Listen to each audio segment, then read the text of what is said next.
Hello students, welcome back to my YouTube channel passion of science. I hope कि आप सब लोग अच्छे होंगे।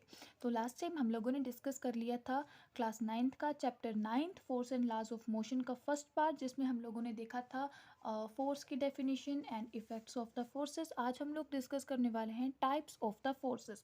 आइए लेक्चर जो है वो स्टार्ट करते हैं। तो सबसे पहले हमारे पास आती हैं बैलेंस्ड फोर्सेस। देखते हैं, when equal amount of forces are applied to an object from the different directions such that they can cancel the effect of each other, it is called a balanced force। देखिए क्या कह रहा है इसमें, definition क्या है इसकी।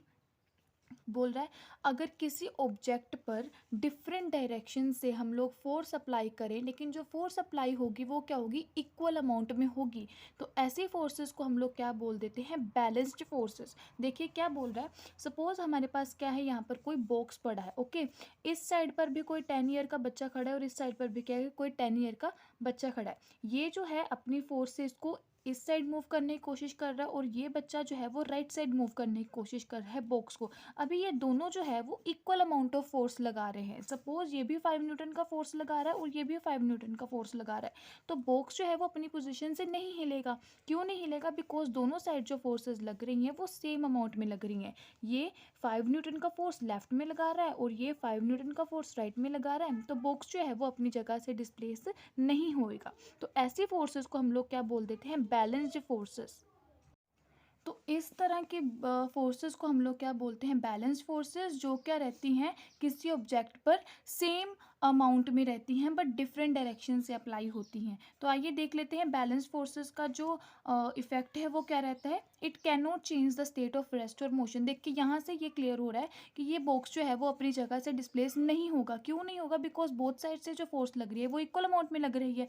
तो ये जो फोर्सेस होती हैं वो स्टेट ऑफ रेस्ट या मोशन चेंज नहीं कर सकती। It can change the shape and size, but ये शेप एंड साइज को क्या कर सकती हैं, चेंज कर सकती हैं। अभी शेप एंड साइज को चेंज कैसे कर सकती हैं, देखिए अगर मान लीजिए ये जो हमारा बॉक्स रहता वो स्ट्रेचेबल रहता। ओके, तो ये इसको इस साइड से फोर्स लगा रहा है, ये इस साइड से फोर्स लगा रहा है, तो ये को क्या हो सकता है, ये डिफॉर्म हो सकता है। डिफॉर्म मतलब इसकी शेप जो है वो चेंज हो सकती है। हो सकता है कहीं से क्रैक आ जाए या ज़्यादा फोर्स लगने की वजह से दोनों साइड से वो बॉक्स टूट जाए।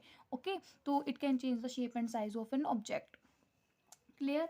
आप लोगों को इसकी एग्जांपल जो है वो ये भी आप लोग देख सकते हो। जब हम लोग क्या करते थे, सपोज इस साइड कोई टीम ए है और इस साइड क्या है, कोई टीम बी है। यहाँ पर क्या रखी है, एक रोप लगी हुई है। हम लोगों ने गेम खेली होगी बचपन में। ये यहाँ पर भी 2 पर्सन्स खड़े हैं, यहाँ पर भी क्या रहे, 2 पर्सन्स खड़े हैं।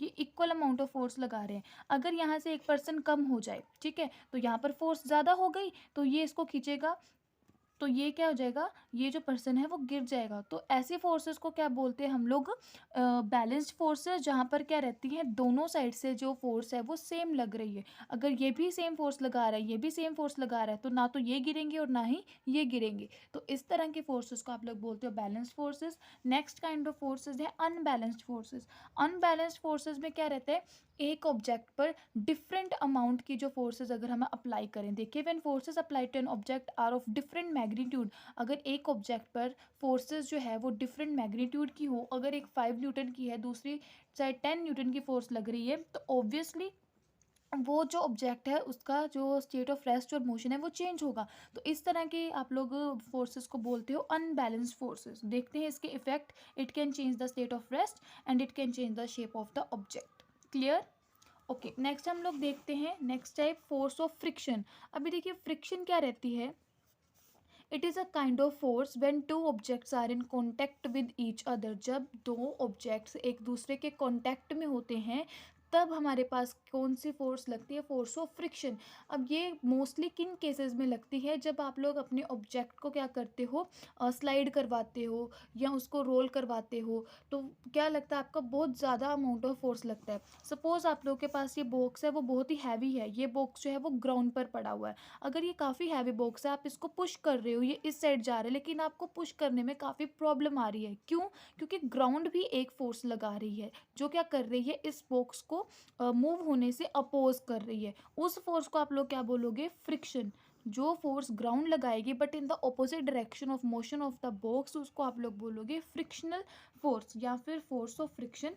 And it always act opposite to the direction of motion, ये हमेशा जिस डायरेक्शन में आपका मोशन होगा ऑब्जेक्ट का, उस डायरेक्शन के अपोजिट मूव करेगी। देखिए ये बॉक्स है, यहाँ पर कोई आदमी खड़ा होके इसको राइट हैंड साइड की तरफ क्या कर रहा है, पुश कर रहा है। तो बॉक्स तो है ऑब्वियसली वो इस साइड मूव होगा, लेकिन ग्राउंड पर ये बॉक्स पड़ा है तो ग्राउंड भी क्या लगाएगी, एक फोर्स लगाएगी जिसको हम लोग बोलेंगे फ्रिक्शन। ये क्यों फ्रिक्शन लगाएगी, बिकॉज यहाँ पर क्या है, दोनों के बीच में कॉन्टैक्ट एस्टैब्लिश हो रहा है, तो इसीलिए फ्रिक्शनल फोर्स जो है वो यहाँ पर ग्राउंड लगाएगी but in the opposite direction of moving the box. तो आई होप आप लोगों को ये पार्ट जो है वो समझ में आ गया होगा। नेक्स्ट टाइम हम लोग डिस्कस करने वाले हैं laws of motion. Till then good bye, take care, thank you so much for watching.